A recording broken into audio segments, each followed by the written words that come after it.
Yeah, my first time to Afghanistan, we ended up getting into a firefight, and I caught an AK-47 round through my helmet and through my head.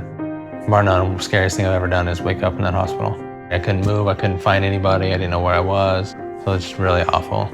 I spent a few months in Bethesda, Maryland, and then from there I went to Palo Alto, California, where I learned to talk again, I learned to walk again.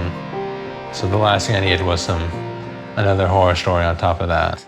I'm working on happy endings now.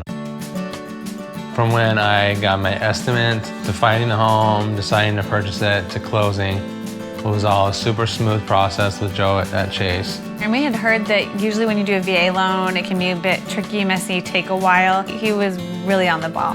Yeah, it was perfect. If I ever buy a new home, it'll be through Chase again.